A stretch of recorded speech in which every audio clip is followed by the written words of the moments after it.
ዓለም የፈራችው ነገር ዛሬ ተከስቷል። በኤሚሬትስ የሚገኘው የአሜሪካ የፓትሪዮት ሚሳኤል መከላከያ ጣቢያ በኢራን ሚሳኤሎች መመታቱን የሚያሳይ ምስሎች እየወጡ ነው። ፕሬዚዳንት ትራምፕ በበኩላቸው ለቴህራን ያለምንም ቅድመ ሁኔታ እጅ ስጡ የሚል የመጨረሻ ማስጠንቀቂያ ሰጥቷል። ኢራንን እንደገና ታላቅ እናደርጋታለን ያሉት ትራምፕ የያዙት አዲስ እቅድ ምንድን ነው? አሜሪካስ ለምን የሩሲያ ነዳጅ እንዲሸጥ ፈቀደች? ዝርዝር መረጃዎችን ይዘናል። ሰላም ጤና ይስጥልኝ የተከበራችሁ የዩቲዩብ ቻናሌ ቤተሰቦች፣ የሰዓቱን ሰበር መረጃዎች ይዘን ቀርበናል። ቪዲዮን ላይክ፣ ለቻናላችን አዲስ ከሆናችሁ ደግሞ በየሰዓቱ የሚወጡ ሰበር መረጃዎች ቀድሞ እንዲደርሷችሁ ሰብስክራይብ ማድረግ፣ የደወል ምልክቷን መጫን አትዘንጉ። መረጃውን አድምጡ፣ አብረን እንከታተለው። ክቡራን አድማጮች፣ ቀዳሚ ወዳደረግነው መረጃ ሳልፍ በኤሚሬትስ የሚገኘው የአሜሪካ የፓትሪዮት ሚሳኤል መከላከያ ጣቢያ በኢራን መመታቱ ተነገረ። በተባበሩት አረብ ኤሚሬት የሚገኘው የአሜሪካ የፓትሪዮት አየር መከላከያ ጣቢያ በኢራን ጥቃት እንደደረሰበት የሚጠቁሙ መረጃዎችና በማህበራዊ ሚዲያ ላይ የሚዘዋወሩ ምስሎች ወጥተዋል።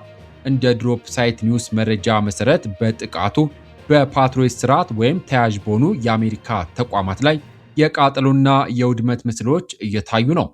ምንም እንኳን ጥቃቱ መድረሱ ቢነገርም እስካሁን የደረሰ የሰው ሕይወት ጉዳት ስለመኖሩ በይፋ የተረጋገጠ ነገር የለም። ይሁንና ኢራን በመቶዎች የሚቆጠሩ የባሊስቲክ ሚሳኤሎችና ሰው አልባ አውሮፕላኖችን የአሜሪካ ወታደራዊ ንብረቶች በሚገኙባቸው እንደ ኤሚሬትስ፣ ኳታር፣ ባህሬንና ኩዌት ባሉ ሀገራት ላይ እያስወነጨፈች ትገኛለች። የተባበሩት አረብ ኤሚሬትስ በበኩሏ ከፓትሪዮትና ከታድ የመከላከያ ስርዓቶች ጋር በመቀናጀት አብዛኞቹ ጥቃቶች ማክሸፏን ገልጻለች። የሀገሪቱ የመከላከያ ሚኒስትር ይፋዊ መረጃ እንደሚያመላክተው ከተኮሱ 205 ሚሳኤሎች ውስጥ ከ190 በላይ የሚሆኑት ቢመክኑም አንዳንድ ፍንጣሪዎችና ሚሳኤሎች በደረሱት መጠነኛ ጉዳት የሶስት ሰዎች ሕይወት ማለፉና ከ100 በላይ ሰዎች መቁሰላቸው ታውቋል።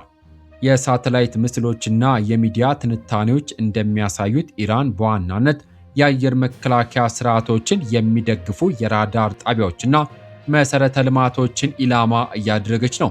ይህም የአሜሪካ የመካከለኛው ምስራቅ አጋሮቿን የመከላከል አቅም ለማዳከም የታለመ እንደሆነም ይታመናል። እስካሁን ባለው መረጃ የአሜሪካ መከላከያ ሚኒስትር ፔንታጎን ሴንትኮም ወይንም የኤሚሬትስ ባለስልጣን ዛሬ ስለተባለው የፓትሪዮት ጣቢያ መመታት የሰጡት ይፋዊ ማረጋገጫም የለም። ይሁን እንጂ ባለፉት ቀናት በኳታር አሉዴድ አየር ጦር ሰፈር ላይ ተመሳሳይ የጥቃት ሙከራዎች መደረጋቸው ይታወሳል።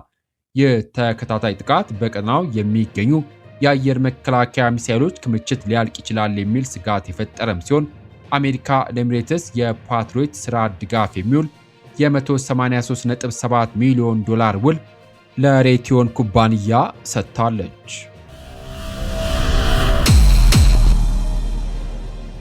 ወደሚቀጥለው መረጃ ሳልፍ ፕሬዚዳንት ትራምፕ ለኢራን ያለምንም ቅድመ ሁኔታ እጅ መስጠት የሚል ጥብቅ ትዕዛዝ አስተላለፉ። ፕሬዚዳንት ዶናልድ ጄ ትራምፕ በዛሬው ዕለት ባወጡት አጭርና ጠንካራ መግለጫ ከኢራን እስላማዊ ሪፐብሊክ ጋር የሚደረግ ማንኛውም ድርድር ሊቀጥል የሚችለው ሀገሪቱ ያለምንም ቅድመ ሁኔታ እጅ ስትሰጥ ብቻ መሆኑን አስታውቋል። ይህ መግለጫ በክልሉ እየተካሄደ ካለው ወታደራዊ እንቅስቃሴና በኢራን ላይ እየደረሰ ካለው ከፍተኛ ጫና ጋር ተያይዞም የመጣ ነው። ፕሬዝዳንቱ መግለጫቸው ላይ ያሰፈሩት ዋና ዋና ነጥቦች እንደሚከተሉት ናቸው። ቅድመ ሁኔታ አልባ እጅ መስጠት አሜሪካ ከቴህራን ጋር ምንም አይነት ሌላ ስምምነት እንደማታደርግና ብቸኛው አማራጭ እጅ መስጠት መሆኑን ገልጿል። የአመራር ለውጥ ወደፊት ታላቅና ተቀባይነት ያላቸው መሪዎች እንደሚመረጡ በመጠቆም አሁን ያለው የሙላዎች አገዛዝ የመቀየር ፍላጎታቸውን በግልጽ አሳይቷል። ኢራን እጅ ከሰጠች በኋላ አሜሪካና አጋሮቿ ሀገሪቱን ከጥፋት አፋፍ በመመለስ በኢኮኖሚ ጠንካራ ለማድረግ እንደሚሰሩም ቃል ገብቷል። ይህ መግለጫ የመጣው በኢራን ውስጥ ቁልፍ የሆኑ ወታደራዊ ኢላማዎች መመታታቸውና ከፍተኛ ጥቃት መድረሱን የሚገልጹ መረጃዎች በወጡበት ወቅት ነው። በተለይ የአየር ላይ ጥቃቶች የሚያሳዩ ሚሳኤሎች ከመግለጫው ጋር አብረው መሰራጨታቸው ዋሽንግተን በጥንካሬ ሰላምን የማስከበር ወይም ደግሞ ፒስ ትሩ ስትሬንግዝ ፖሊሲዋን በተግባር እየተረጎመች መሆኑን ያሳያል። የፖለቲካ ተንታኞች እንደሚሉት ከሆነ ይህ እርምጃ በኢራን በአሜሪካ መካከል ለብዙ አስርት ዓመታት የዘለቀውን ውጥረት ወደ አዲስና ወሳኝ ምዕራፍ ሊያሸጋግረው ይችላል። ሆኖም ተቀባይነት ያለው መሪ የሚለው ሐሳብና ያለምንም ቅድመ ሁኔታ እጅ መስጠት የሚለው ጥያቄ በዓለም አቀፍ ዲፕሎማሲ ረገድ ምን አይነት ምላሽ ሊያስከትል እንደሚችል ገና የሚታይ ይሆናል። በሌላ መረጃ በመካከለኛው ምስራቅ የተቀሰቀሰው ጦርነትና የሆርሙዝ መተላለፊያ ስጋት ውስጥ መውደቅ የዓለምን ነዳጅ ገበያ ክፉኛ እያናጋው ባለበት በዚህ ወቅት የአሜሪካ መንግስት ለህንድ ነዳጅ ማጣሪያ ተቋማት ከሩሲያ ነዳጅ እንዲገዙ የሚፈቅድ ጊዜያዊ የቅጣት ማገጃ ማውጣቱ ተሰምቷል። ዘ ኢንዲፔንደንት እንደዘገበው አሜሪካ ይህን ውሳኔ ለማሳለፍ የተገደደችው በሁለት ዋና ዋና ምክንያቶች ነው። በኢራን አሜሪካ ጦርነት ምክንያት የነዳጅ አቅርቦት በመቀነሱና ዋጋው በከፍተኛ ሁኔታ በመናሩ የዓለም ኢኮኖሚ እንዳይፈራርስ አሜሪካ ተጨማሪ የነዳጅ አማራጮች ወደ ገበያ እንዲገቡም ፈልጋለች። ህንድ እያደገ ላለው ኢኮኖሚያ ከፍተኛ የነዳጅ አቅርቦት የምትፈልግ በመሆኗ አሜሪካ የሩሲያ ነዳጅ እንዳትገዛ የጣለችውን ማዕቀብ ለጊዜው በማላላት ህንድ የነዳጅ እጥረት እንዳይገጥማት ለማድረግም አልማለች። ይህ ውሳኔ በአሜሪካ የውጭ ጉዳይ ፖሊሲ ላይ ትልቅ ለውጥ የታየበት ነው ተብሏል። አሜሪካ ሩሲያ በዩክሬን ላይ በከፈተችው ጦርነት ምክንያት የነዳጅ ገቢዋን ለማድረግ ስትጥር የነበረ ቢሆንም አሁን ግን ከኢራን ጋር የገጠመችው ጦርነት የሩሲያ ነዳጅ በገበያ ላይ እንዲቆይ እንድትፈቅድ አስገድዷታል። ፕሬዚዳንት ትራምፕ በኢራን ላይ የከፈቱት ኦፕሬሽን ኤፒክ ፉሪ በዓለም ነዳጅ ዋጋ ላይ ያስከተለው ጫና ዋይት ሃውስ ቀደም ሲል የነበሩትን ማዕቀቦች እንዲያላላ ግፊት አድርጎበታል።